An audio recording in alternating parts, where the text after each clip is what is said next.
Bienvenidos a Hablemos, un espacio con voces especializadas en ciencias sociales y humanidades, historia, antropología, literatura, estudios políticos e internacionales, agua y sociedad. Divulguemos la ciencia. Ya comienza Hablemos. A pesar de que el municipio de Cárdenas se fundó en 1920 de manera legal, formal, la historia de Cárdenas tiene muchos más antecedentes. Vamos a platicar hoy con una historiadora, con la doctora Isabel Monroy, quien nos va a contar un poco sobre estos antecedentes, la vida, la cultura, el impacto político, económico y social del ferrocarril, por ejemplo, entre otros aspectos. Los invitamos para que nos acompañen y en especial queremos dar la bienvenida a todo el auditorio que a partir de ahora podrá seguirnos en Cárdenas, Tamazopo, en Naranjo y otros municipios de esta zona media de San Luis Potosí. Bienvenidos, bienvenidas, comenzamos.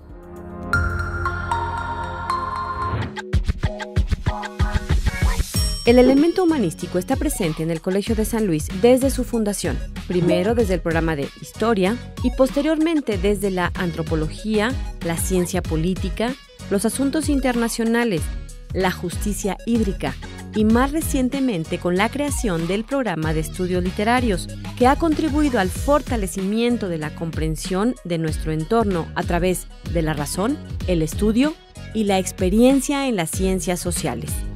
Este programa es el único que da presencia a los estudios literarios en el conjunto de los centros públicos de investigación y reconoce y fortalece los estudios centrados en las personas. El compromiso del Colegio de San Luis con el componente del humanismo es una prioridad no solo en la investigación que realizamos y sus diversos enfoques, sino que también se incorpora en la enseñanza en nuestros posgrados, buscando el involucramiento en causas sociales y políticas, buscando mejorar las condiciones de vida de las personas. Para el Colsan, el humanismo permite ver la realidad a través de una perspectiva más integral. En un mundo cada vez más utilitario, las humanidades no solo son necesarias, son indispensables, pues irrumpen para cuestionar, contener, reflexionar y avanzar en una sociedad que parece cada vez menos preocupada por problemas morales, filosóficos y sociales. En el Colsan, este ingrediente enriquece ese rostro humano al conocimiento y al avance de las ciencias.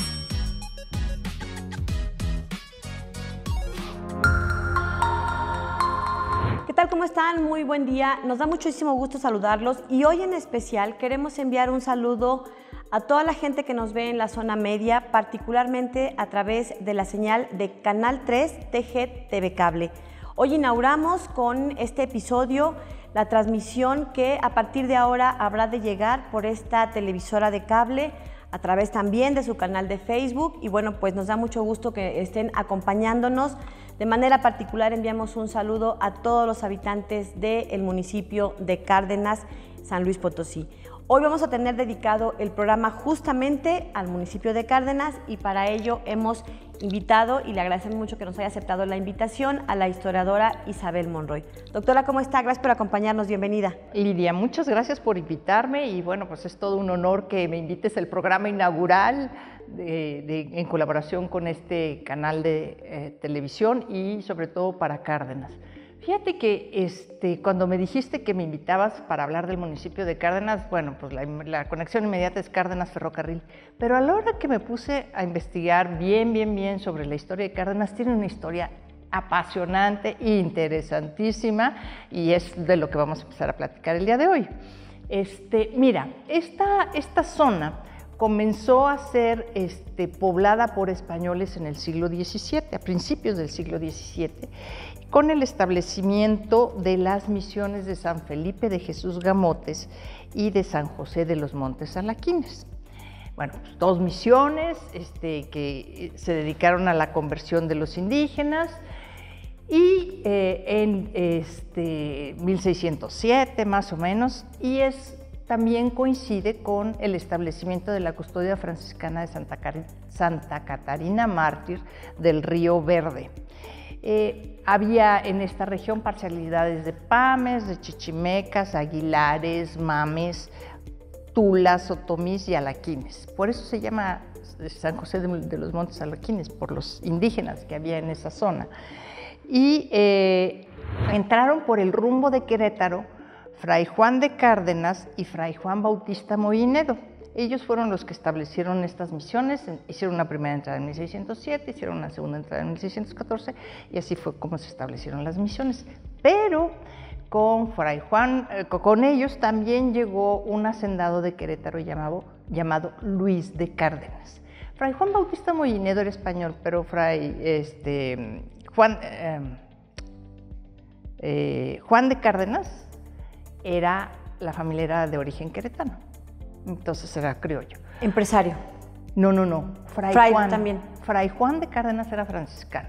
Luis de Cárdenas era hacendado y es el que llega a esta región y pide una merced de tierras y le dan una merced de tierras y entonces se establece lo que se conoció como la Hacienda de la Ciénega, así, Hacienda de la Ciénega.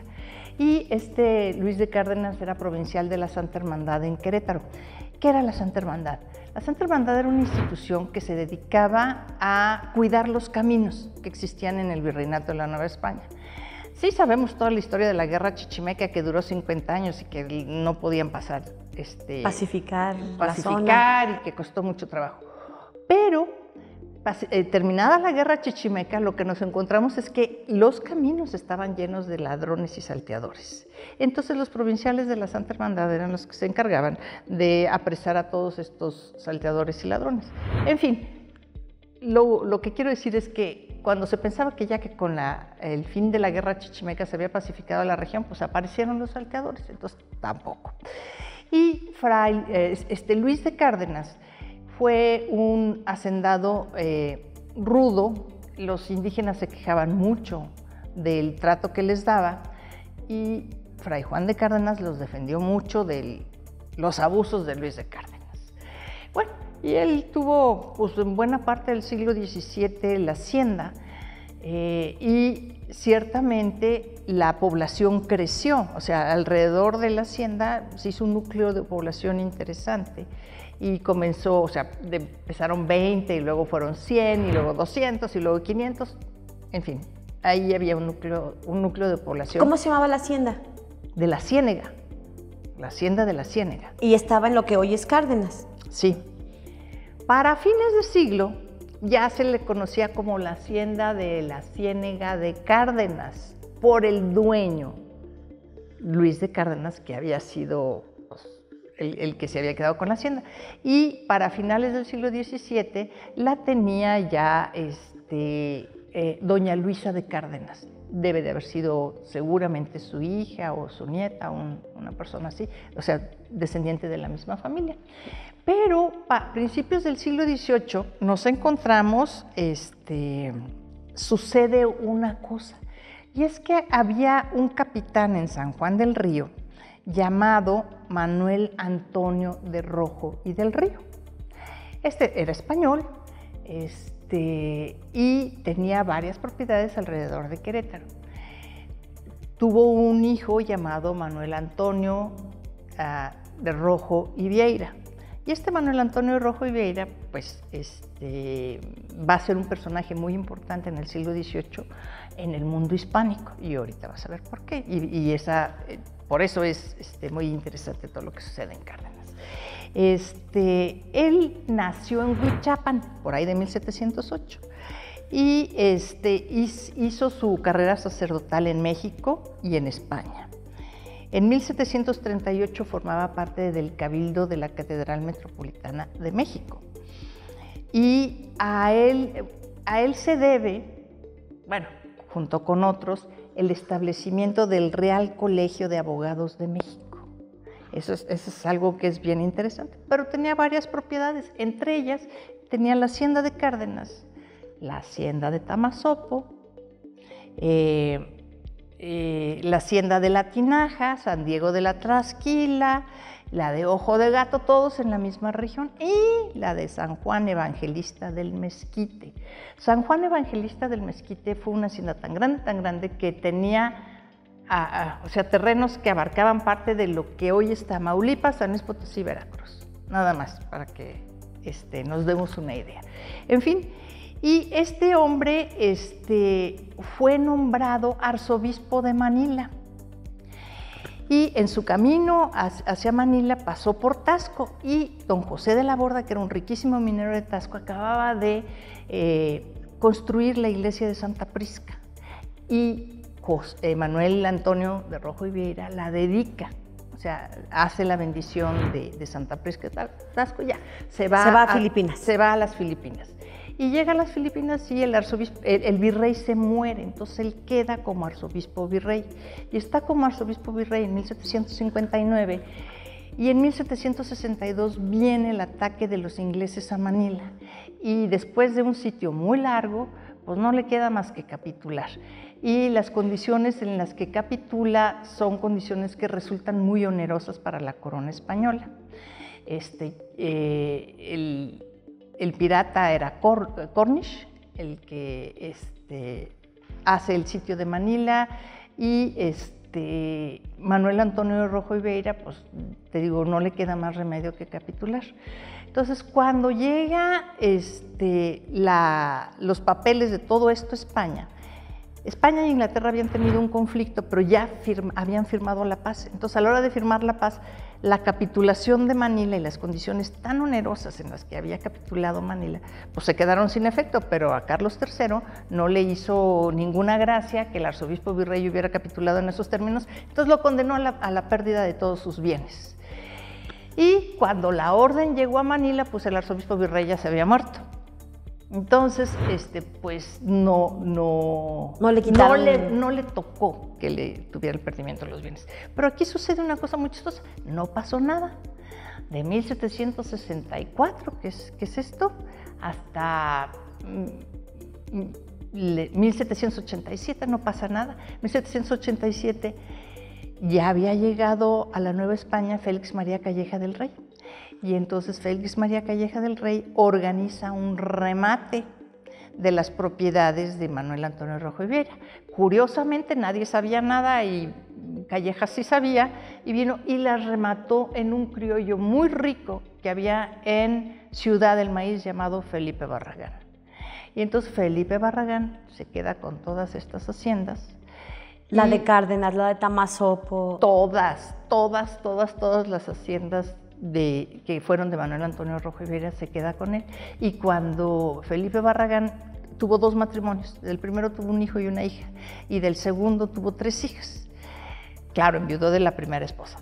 Al hijo le tocó la hacienda de San Diego Río Verde, y a la hija le tocó dinero en efectivo. Esta muchacha estaba casada con un comerciante en la Ciudad de México llamado Manuel de Iscoa, muy bueno. Y a las hijas del segundo matrimonio les tocaron las haciendas. Y entonces la hacienda de Cárdenas quedó en manos de la familia Barragán. Bueno, pues vamos a hacer una pausa y regresamos para seguir platicando. Como siempre les digo, estas historias de nuestras comunidades, de nuestras regiones, nos parecen fascinantes porque vamos escuchando y entendiendo por qué somos lo que somos. Seguramente va a derivar en algo de la familia Barragán, que hasta nuestros siglo pasado encontramos protagonistas de la historia política de nuestro país. Hacemos una pausa y regresamos para seguir platicando de la historia del municipio de Cárdenas.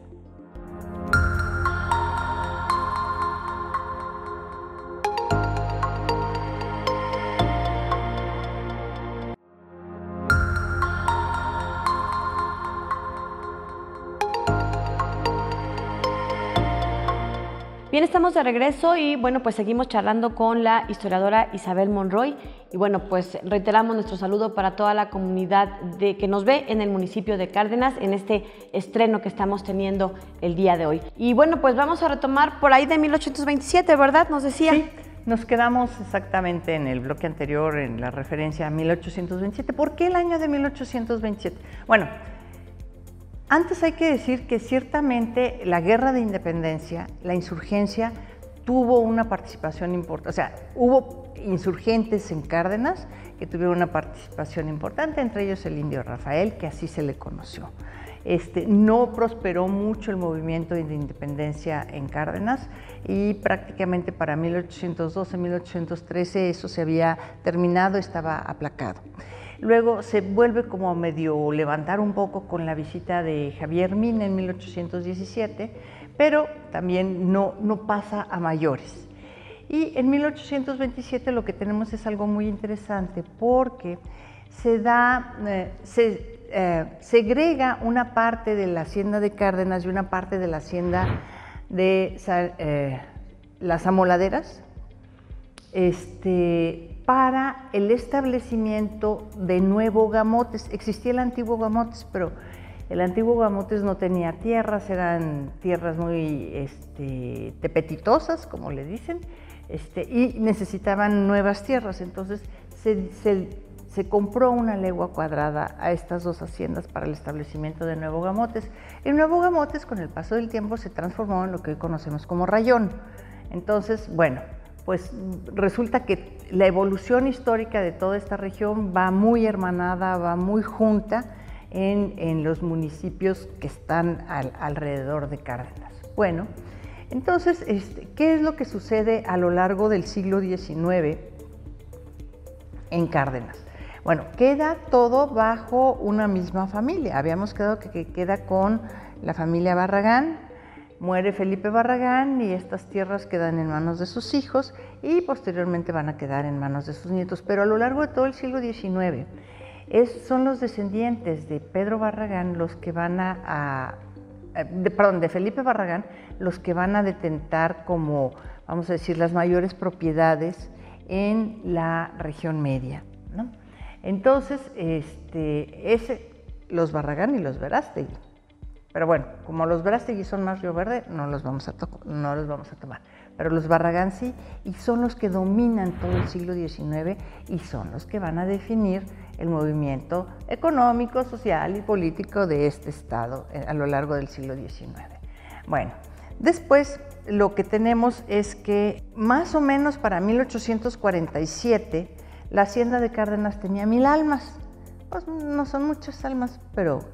¿Así se decía? ¿1000 almas para decir 1000 habitantes? Sí, en lugar de decir 1000 habitantes decían 1000 almas, porque en esos años se contaba de acuerdo a los bautizados. Si no estabas bautizado se suponía que no tenías ni alma. Y no existías, ni legalmente. No. Es hasta 1857 con el establecimiento de las leyes de reforma y el registro civil que comienza a hablarse ya de habitantes. Y el municipio de Alaquines tiene un poquito más de 9000 habitantes, entonces en realidad Cárdenas sí era como el núcleo poblacional más grande. Y la única hacienda que existía en el municipio pues era la de Cárdenas, que abarcaba todo el municipio, ¿verdad? Prácticamente. Bueno, el proyecto del ferrocarril a Tampico fue un proyecto larguísimo, o sea, de muy largo aliento. Por ahí de 1857 ya se hablaba de ese proyecto de ferrocarril, pero bueno, pues entre las azonadas militares, las revueltas políticas, la inestabilidad del régimen, pues tardamos muchos años en poder llegar a un periodo de estabilidad que permitiera la construcción de un proyecto de la envergadura como el ferrocarril. Y esto se logra en 1878.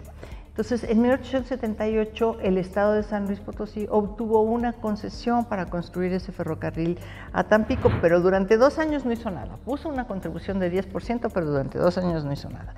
Y es hasta después de 2 años que el ferrocarril central, por medio de Ramón Guzmán, que era suegro del gobernador, consiguió el traspaso de la concesión en forma muy favorable. El gobernador era Carlos Díez Gutiérrez, ¿sí? Que era de los mismos descendientes de Felipe Barragán, ¿sí? Entonces todo quedaba en familia. En familia. Como quien dice. Y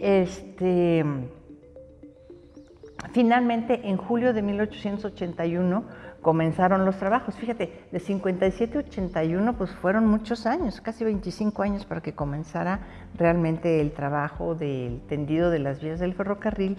Y empezaron por la parte de Tamoz, y la obra tardó varios años en terminarse, hasta 1890, fíjate. Son son muchos años, sobre todo pensando en cómo hacemos las cosas hoy en día, que hoy planeamos hoy, pero ya está listo para mañana o para el mes que entra, pero aquí pues, se tardó muchísimo. Y en 1890 se unieron los dos tramos de vía en La Labor, que es un terreno que está adelante de Cárdenas, y el 16 de abril de 1890 se hizo la gran inauguración de la línea Aguascalientes-San Luis en la ciudad de San Luis. Y fue todo un acontecimiento. Bueno. Pasaba entonces, a ver, de Aguascalientes a San Luis, y el tramo pasaba por Cárdenas. Sí, claro.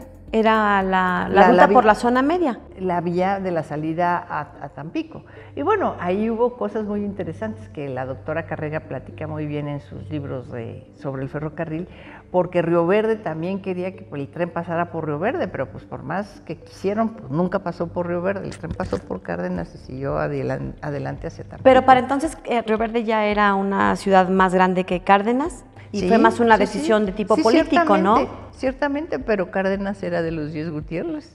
Y era Díez Gutiérrez era el gobernador en turno. Exactamente. Entonces ahí también ya había ciertos compadrazgos, amiguismos y cosas que se siguen viendo. Más que compadrazgos, ellos eran los dueños de la tierra y tenían el poder político, entonces pues decidieron. Decidían en función de eso. Así es, y así fue.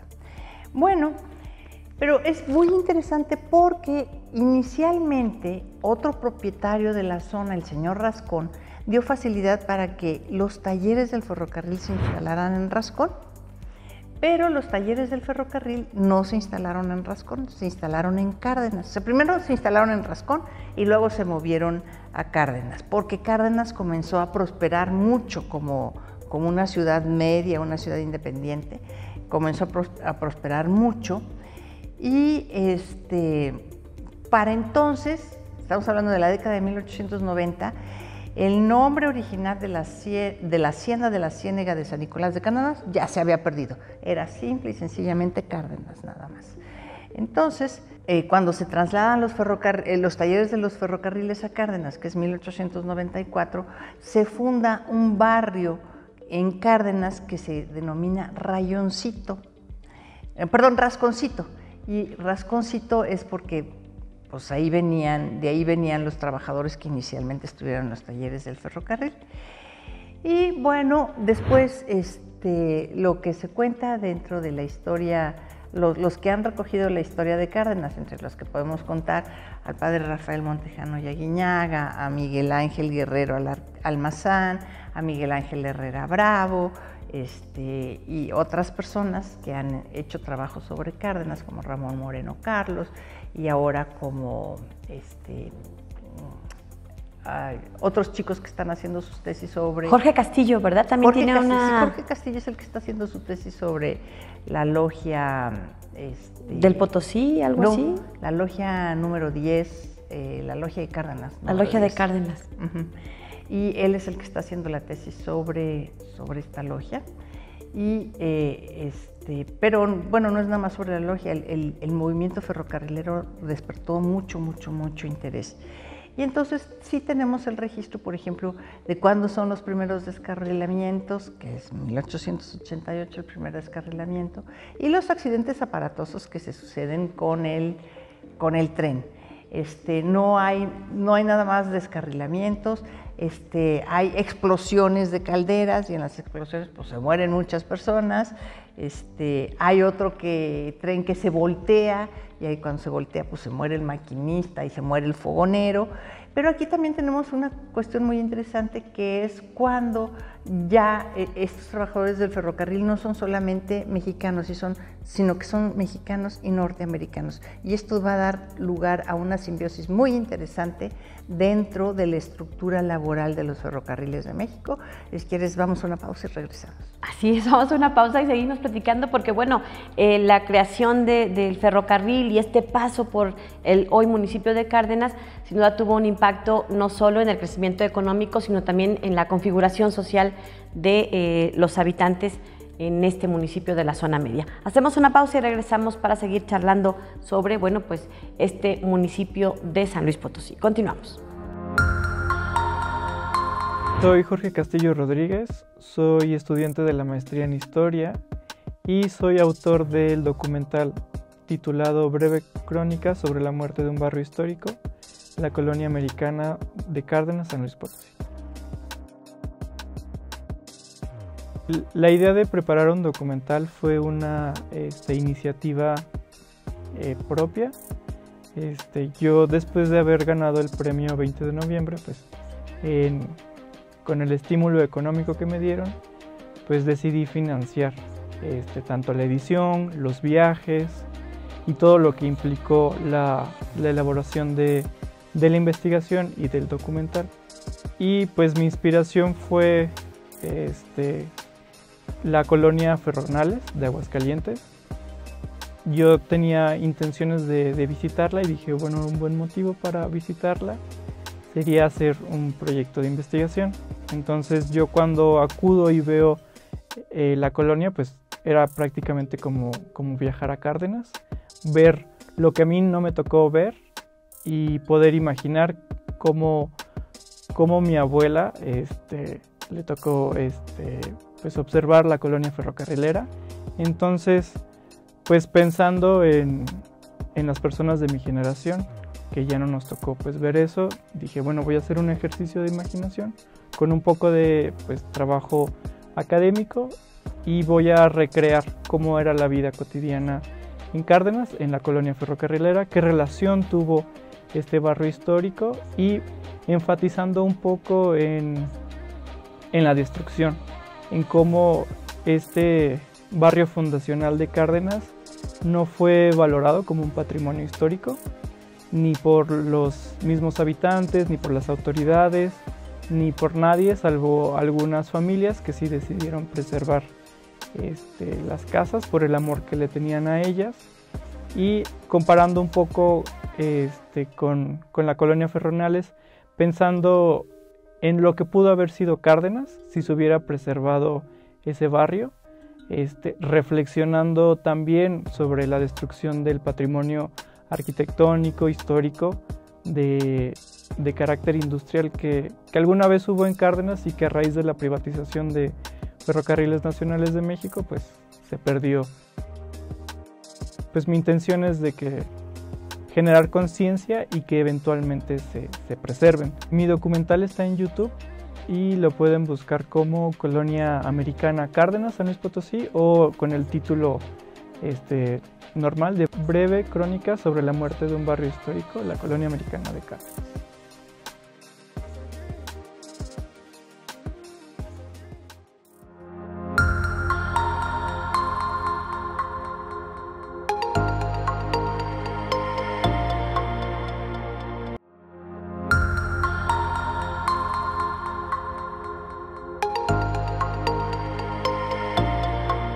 Bien, estamos de regreso, seguimos charlando en torno al municipio de Cárdenas y antes del corte decíamos de todo este impacto que tuvo el paso del ferrocarril que se decidió que fuera por justamente el municipio de Cárdenas. ¿Qué impactos hubo en los siguientes años o en los siguientes siglos incluso en torno al ferrocarril? Porque debe haber impactado seguramente como en muchos de los lugares, ¿no? En lo económico, en lo social, en lo político, no sé. Sí, efectivamente. Pero mira, tú acabas de mencionar el impacto en el municipio de Cárdenas. Es que Cárdenas todavía no era un municipio a estas alturas.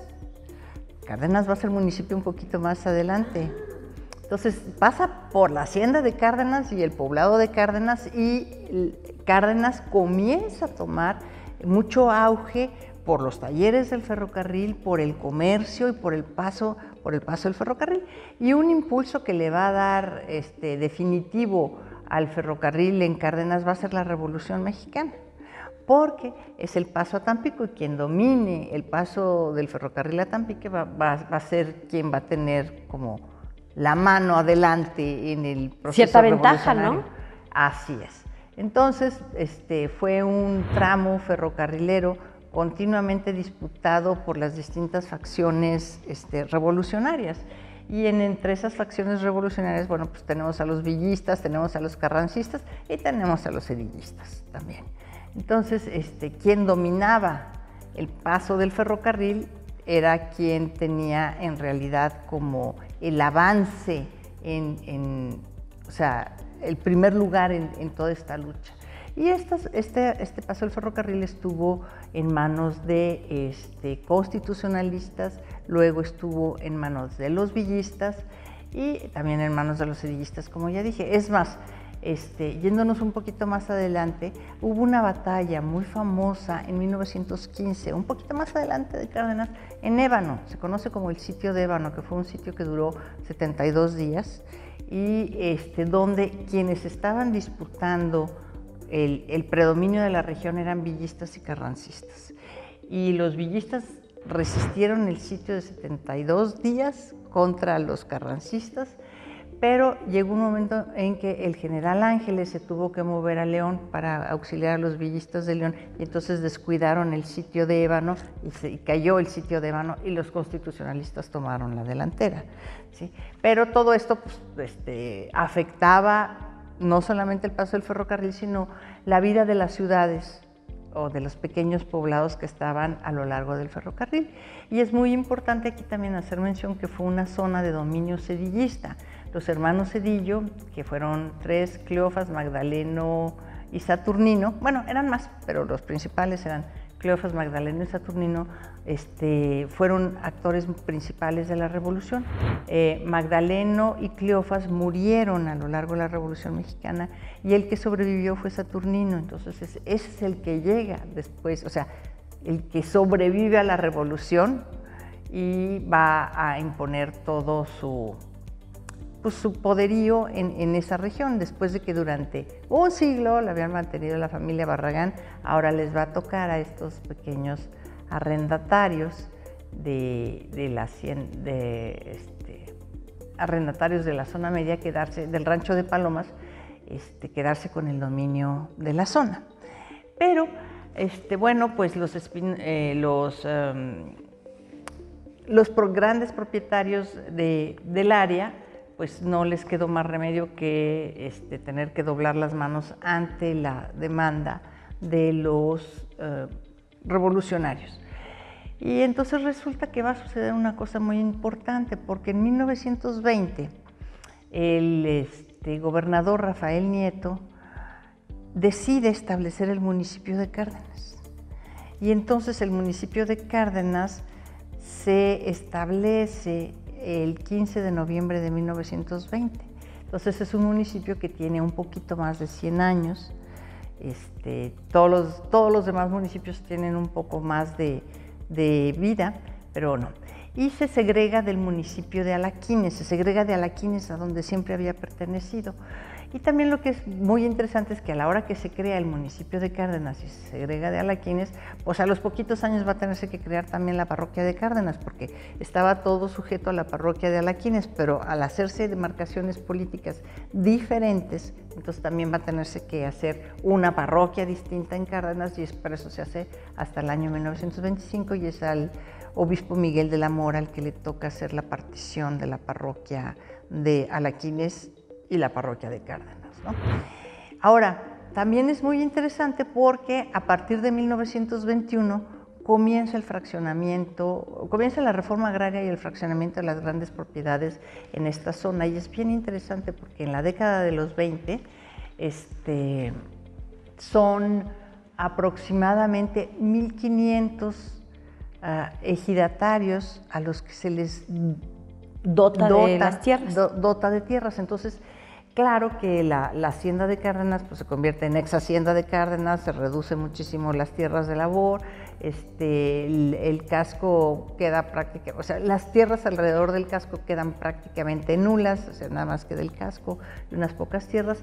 También se hace fraccionamiento en pequeñas propiedades, además de los ejidos, y se establece la colonia agrícola militar del Naranjo, que va a ser una de estas colonias agrícolas militares que va a establecer Saturnino Zedillo para precisamente dotar de tierra y darle empleo a muchas de las personas que estaban dentro de sus huestes, porque Saturnino Zedillo, su ejército estaba conformado por campesinos que provenían de distintos puntos de la región, y entonces cuando era tiempo de guerra se iban con él, pero cuando no estaban en campaña regresaban a trabajar sus tierras. Entonces era un ejército campesino muy particular.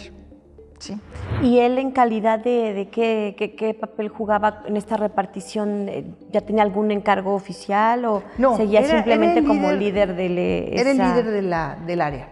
¿Qué tipo de impactos o de otros movimientos políticos hubo a partir de que se crea en 1920 el municipio de Cárdenas? Bueno, la década de los 20 en el estado de San Luis Potosí fue una década de mucho movimiento. Recordemos que para 1923, cuando se va Rafael Nieto, hay elecciones en San Luis y se declaran dos ganadores, Jorge Prieto Laurens y Aurelio Manrique. Entonces Jorge Prieto Laurens se queda en la ciudad de San Luis Potosí y Aurelio Manrique en 1923 declara a Cárdenas como residencia de los poderes del Estado. O sea, fue capital de San Luis, capital del estado. Eso fue lo que declaró Aurelio Manrique. Aurelio Manrique. Claro, la verdad es que en realidad no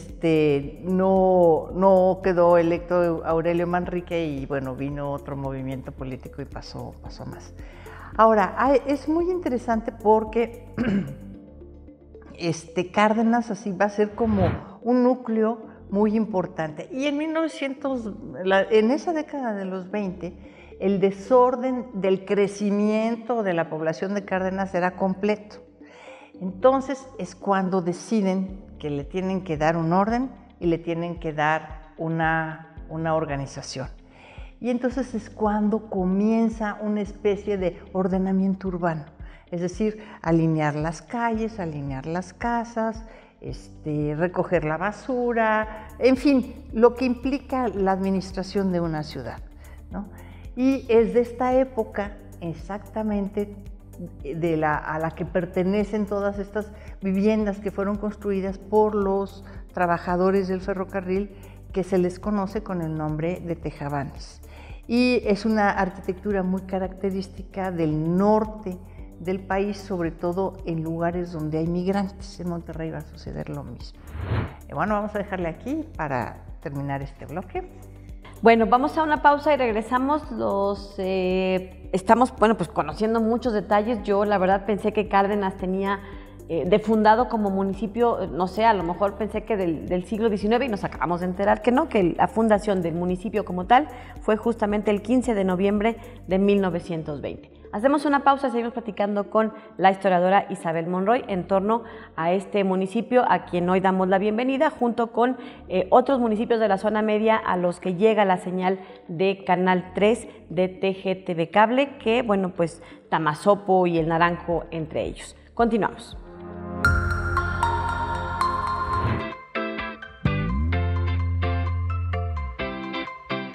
Para 1920, hace 103 años, Cárdenas ya era conocido a nivel nacional por varias razones, entre ellas las siguientes.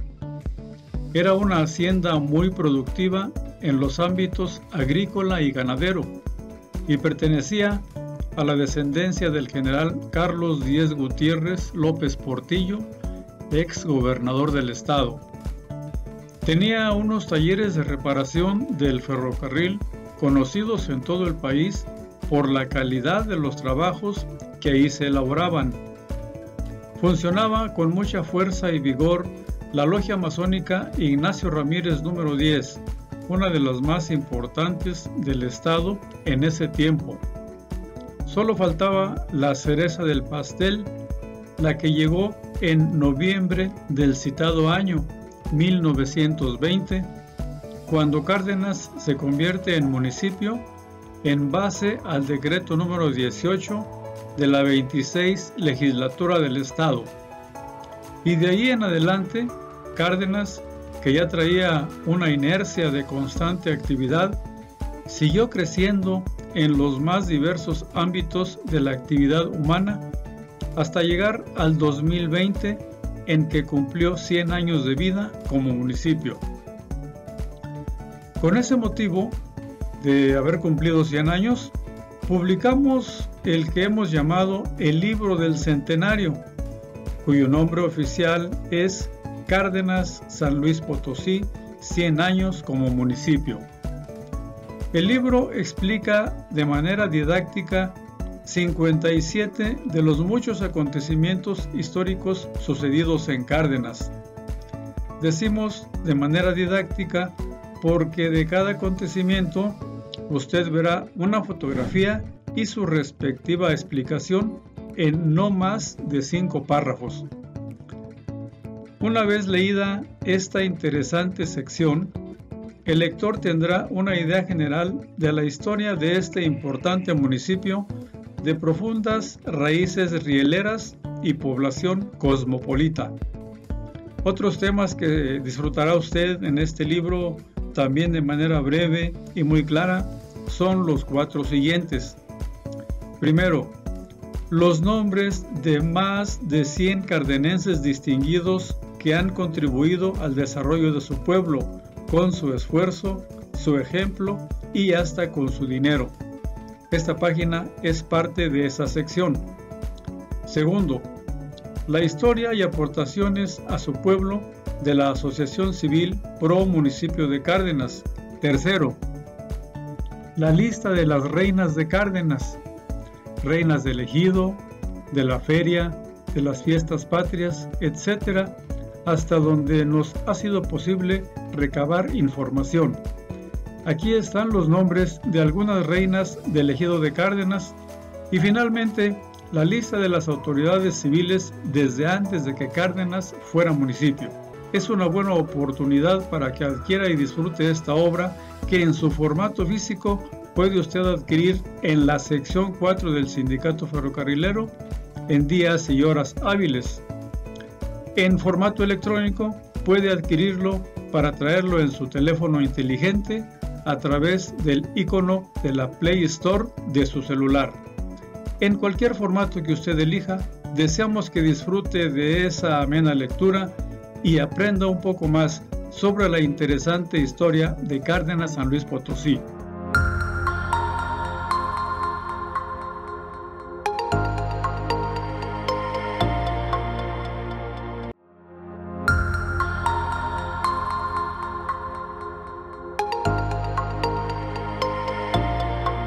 Bien, estamos platicando sobre Cárdenas. ¿Qué fue de Cárdenas después de 1920? Ya nos platicó un poco toda esta convulsión política que repercutió, pero también este ordenamiento de lo que significa gestionar una ciudad que se ha convertido ya en la capital, digamos, ¿no? de un municipio. Sí, efectivamente. Bueno, pues a partir de este nuevo ordenamiento territorial para la ciudad de Cárdenas, pues Cárdenas comenzó a crecer mucho, ya de manera más ordenada, gracias al ferrocarril, como ya habíamos dicho, y al comercio. Ahora, es bien interesante porque el municipio de Cárdenas no es muy grande, tiene como 391 kilómetros cuadrados y limita al norte con el municipio de Alaquines, al este con Alaquines y Rayón, al sur con Rayón y Río Verde, y al oeste con Río Verde y Alaquines. Entonces, Alaquines, Cárdenas y Rayón, podemos decir que compartieron el mismo territorio desde un inicio. Fue el fraccionamiento posterior que se vino haciendo que fue lo que propició, que se diferenciaran. Pero Cárdenas en sí es un municipio muy pequeñito. Ahora, tiene muy poquitas localidades, tiene 30 y tantas para el censo de 2010. Se habla de idiomas pame, se habla idioma huasteco y se habla idioma náhuatl ahí. Y una de las particularidades de la población del municipio de Cárdenas es que la mayor parte de la gente tiene televisión. Si bien es cierto que más de la mitad de la gente la mitad de la población está considerada como una población pobre, o sea, de ingresos muy bajos, el 91% de las personas tienen televisión. Yo pensé que sería más alto el radio, pues no, la televisión es lo que es. ¿Hay más teles que radios? Sí, claro. O sea, la gente ve más tele que escuchar radio. Así es. El radio anda como por un 76% más o menos de gente que tiene radio. Y curiosamente, lo que es también muy alto es el número de celulares. Más del 50% de la población tiene un celular. Ahora, entre los cardenenses destacados, yo sí quisiera mencionar, no nada más a Miguel Ángel Guerrero Almazán, que es el actual cronista de Cárdenas, que hace un trabajo muy intenso y que mantiene a la población informada de lo que se tiene, pero también está el trabajo del profesor Miguel Ángel Herrera Bravo. Miguel Ángel Herrera fue un profesor originario de Cárdenas, también muy vinculado con el ferrocarril. En Cárdenas prácticamente toda la población está vinculada con el ferrocarril.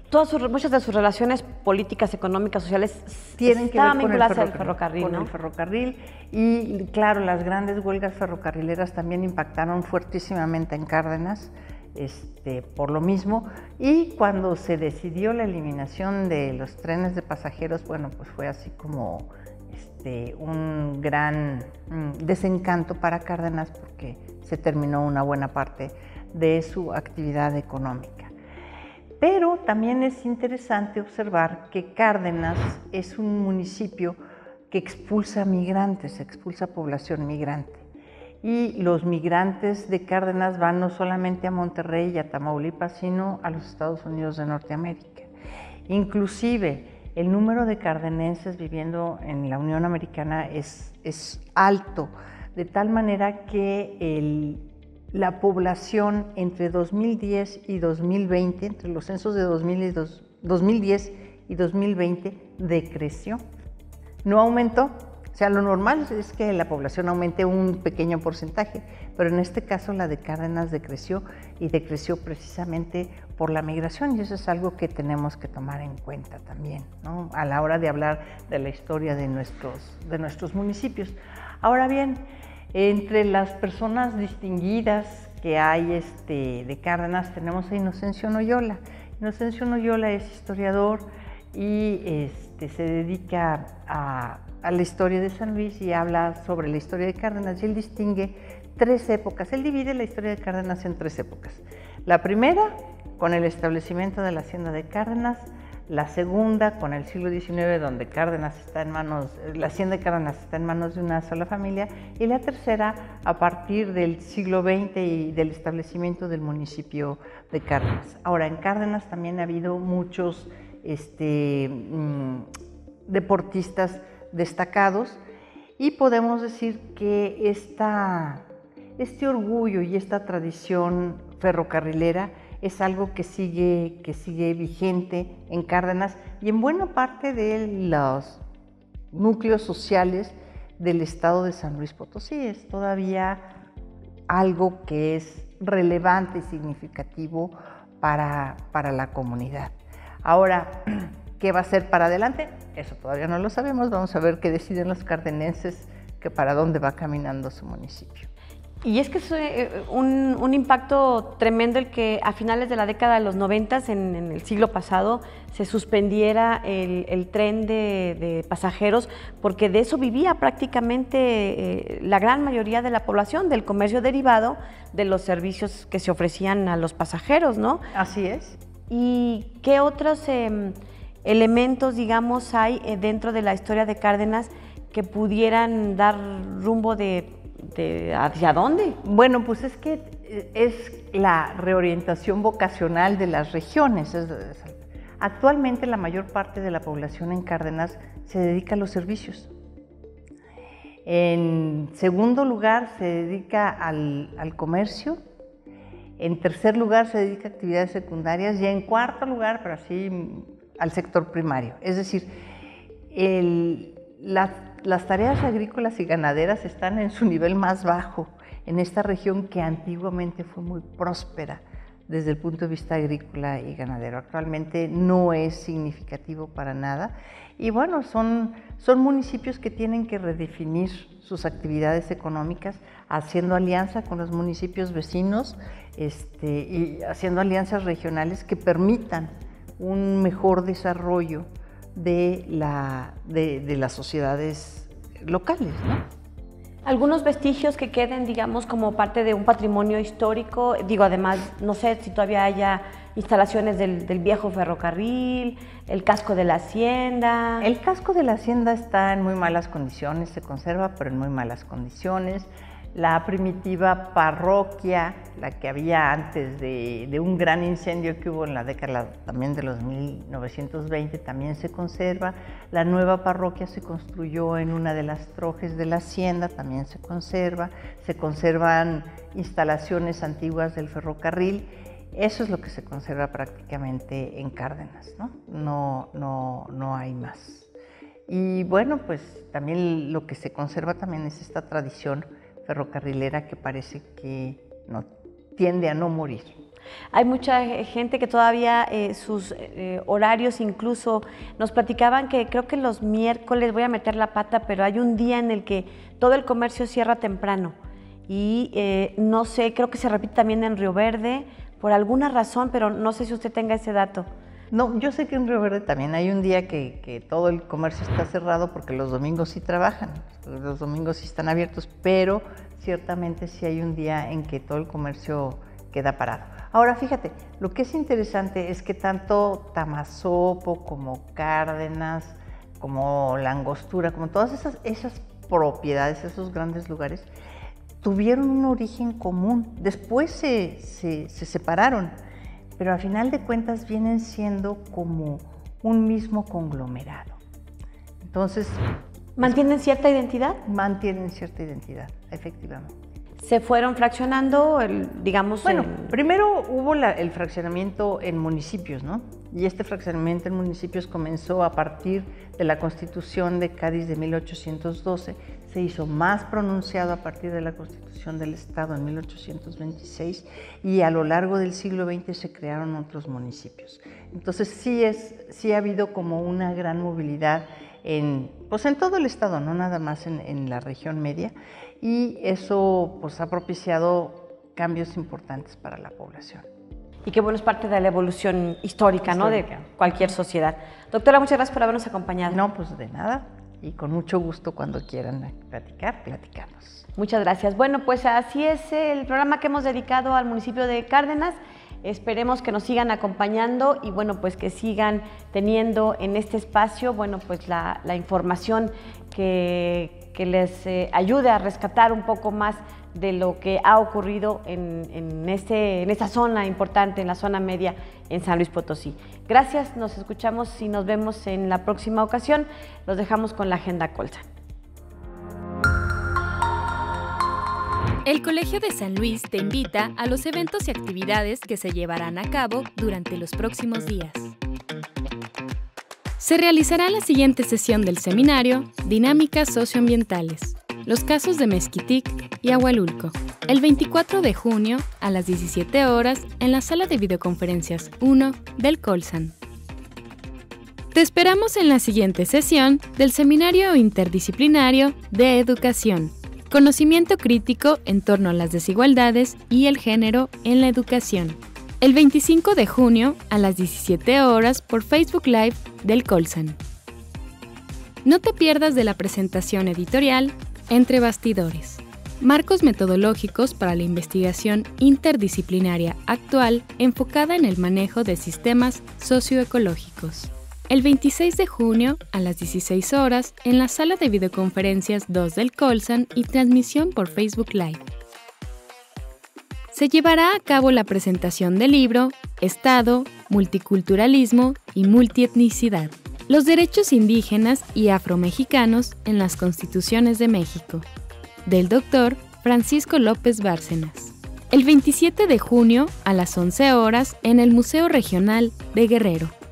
Consulta los detalles de este y otros eventos a través de nuestra página web www.colsan.edu.mx y síguenos también en nuestras redes sociales.